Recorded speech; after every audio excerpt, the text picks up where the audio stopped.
Good morning. Soon to be noon, I guess. It's Leanne here, coming to you live with Leanne Martin's show. I'm having some trouble with my internet and it's kind of slow. Service out here at the colony that I work at is not great, so hopefully this continues to work, and if not, I'll have to come live a little later. Anyway, I entitled this week's show, conscious parenting, and what does that even mean? And I'm reading this Conscious Parents, Conscious Kids book. And I just wanted to share there's one, it's 2 pages, but choice and consciousness. And so here's the book, Conscious Parents, Conscious Kids. And it's just opening a lot of different things for me, and what I'm choosing and how I'm being with my kids, and to be, it's just different. It's not typical parenting, power over or anything, but I'll read. It sums up, some things that I've been, really thinking about and playing with. All right, so one of the big things you can do with your kids to encourage their awareness is ask them questions. What did you perceive here? What did you get out of that? Does this make you feel light or heavy? What did you perceive with this person? And so it's just getting kids to be aware of, when you're in a situation and, your spidey senses, and using the language that the kids can actually understand. So, having that awareness of something's just not right here, and getting out of Dodge, like knowing that that is the case, and just paying attention to that awareness and trusting it and doing something about it.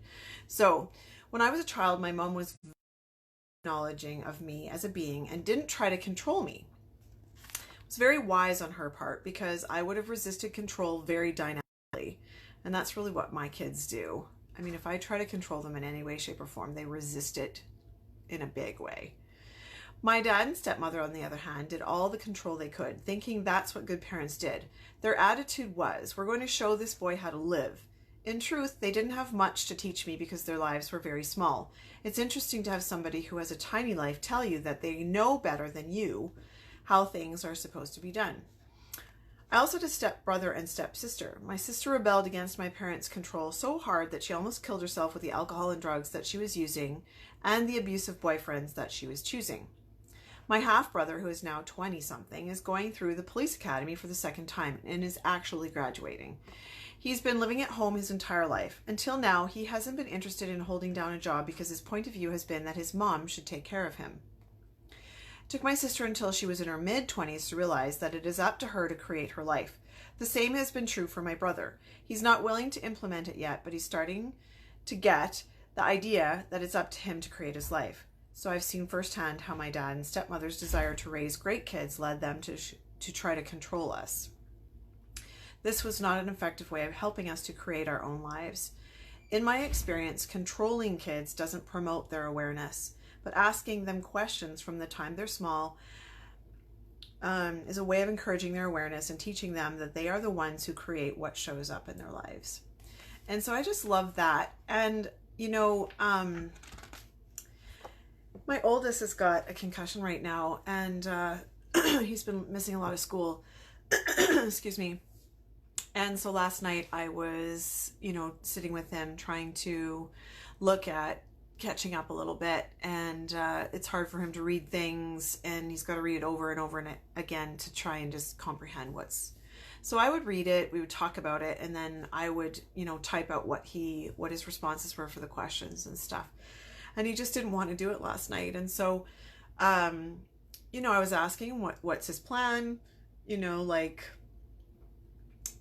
really asking him what his part in all of this was going to be, what classes he was going to go to tomorrow or today. And, and then I found an assignment that he had written in an English class or something. And it was a note, it was a letter to himself as a younger version of himself.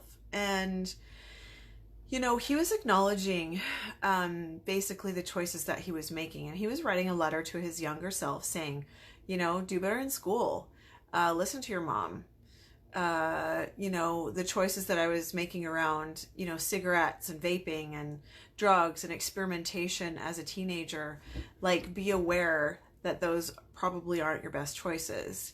And, there was just some acknowledgement on my part that I was allowing him to have the space that was required for him to make the choices that he was making. And he's aware. He knows what's going on. He knows the choices that he's making and the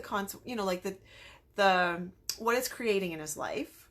And, he talked about if he doesn't start to kind of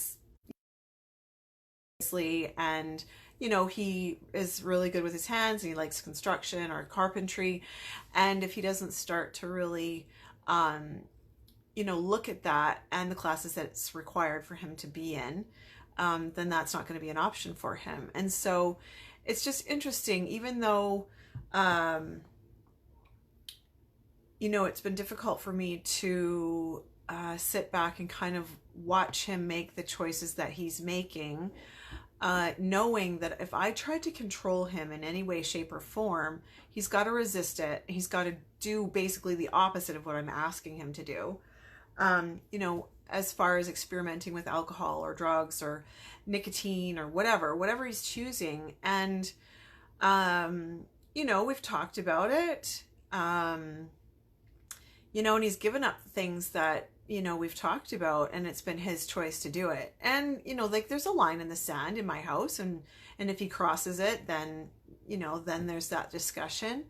But when I can be space and allowance for him and the choices that he's making and be willing to let them kind of make bad choices, but it shows them that, it shows them what that's creating, and then they have the opportunity to make a different choice. And I always say that, to him, you can choose something different. What do you want to choose here? What do you want to create here? Like in those words, maybe I don't use those words, but it's like I'm trying to invite him into, the choice for him. So, and the next section is parents and their tendency to be overly caring. And so I like this. Like, I often watch mothers try to prove how much actually caring about them. I think caring about your children is seeing them for acknowledging who they are, being grateful for who they are, and not judging them for not being who you want them to be. And that's something that's like I've been really looking at lately. I knew, like, from very young age that I wanted to be a teacher, and it was a no-brainer. I knew exactly what I wanted to do, and I grabbed onto that and I just ran with it all the way through school and out into university and on into the next, into my job. And, my oldest doesn't really know, like, he's got a sense of what he wants to do, what he likes to do. And so, I've been in judgment of that. Like, he doesn't really know what he wants to do. And, how come he doesn't? And he should be doing this. He's really great at that. I think he should do this, and pushing him into things that he really doesn't want to do. And coming from a place of, if I create these opportunities for him, then he'll figure it out.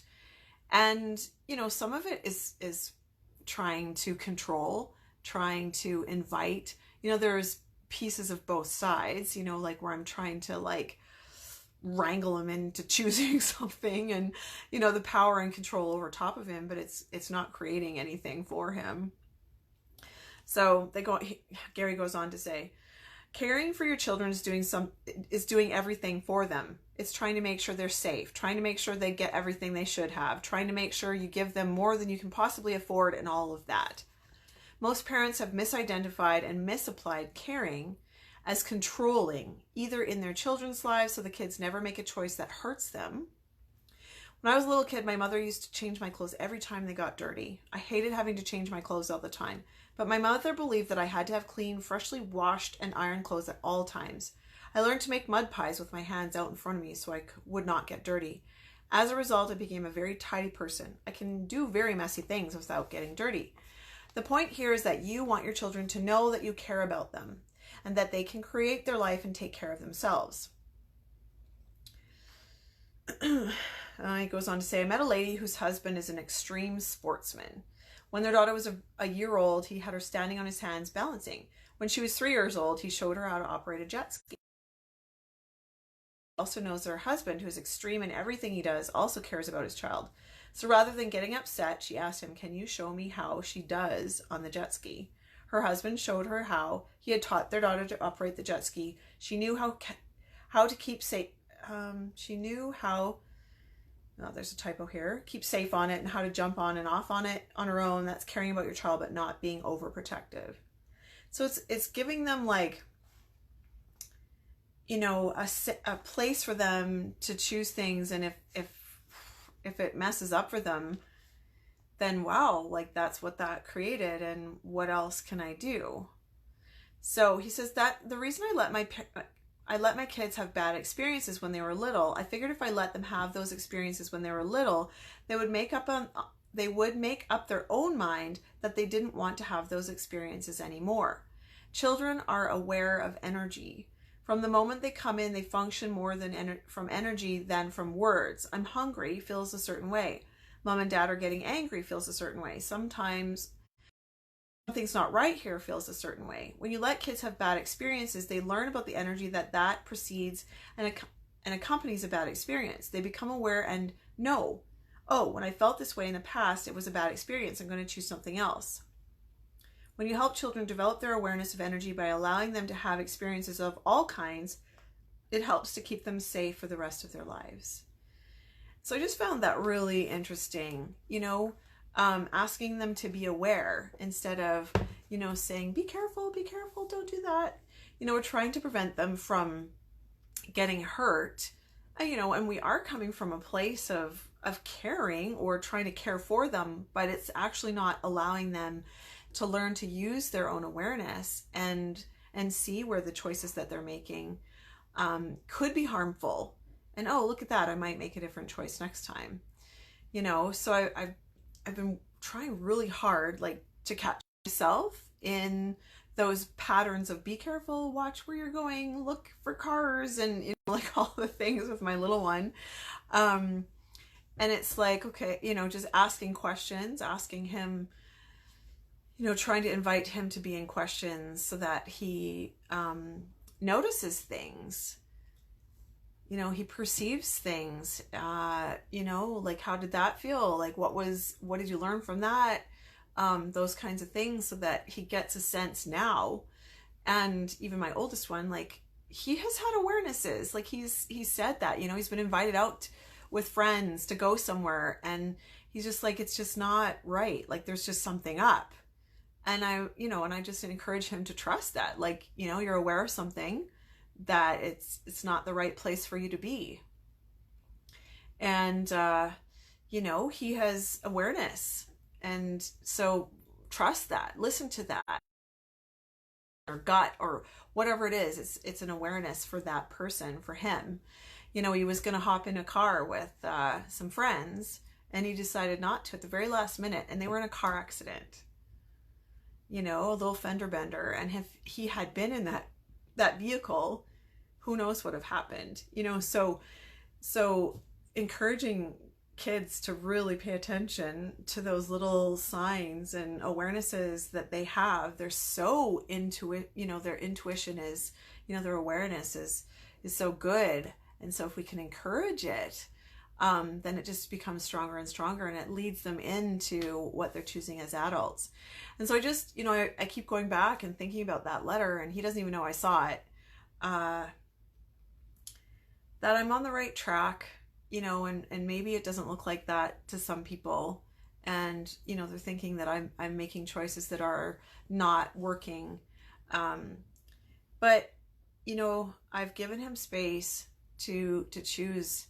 And I have definitely tried to control and help. And, you know, I'm emailing the teachers, or I'm, you know, stepping in for him. And, you know, it's finding that balance. But, you know, more and more, I'm allowing him to just, make those choices and see what it creates for him, and then he can choose something different.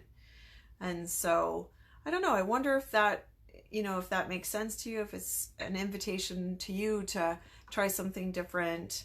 And I'm playing in this, and I know I haven't on my business page here invited you into this worst parent ever group. We've got this private group that we're kind of playing in. So if you're interested, I will post the link in the comments here in a bit after I'm done, if it'll work for me with my sketchy internet. But I will do that, and we're just having different conversations in there, some real conversations. And if you're struggling with some parenting things, maybe I might be a contribution to you. It's just a different conversation. It's a different way of approaching kids. And then maybe what other books you've read or other things that you've tried to help your kids get through some of the things that they're facing at school, or bullying, or their choices around drugs or alcohol as they move into teenage stuff.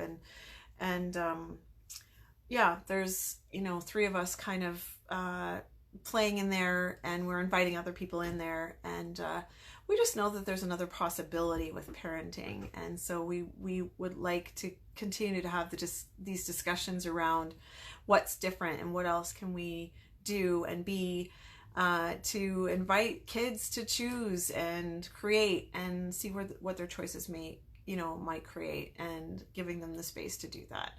And so if that's something that you're interested in, please join us. We would welcome you, and just to start to change these things that we know are possible with parenting. So that's my show for today, and I'll hop off and I will talk to you soon. I'll see you next week. Bye for now.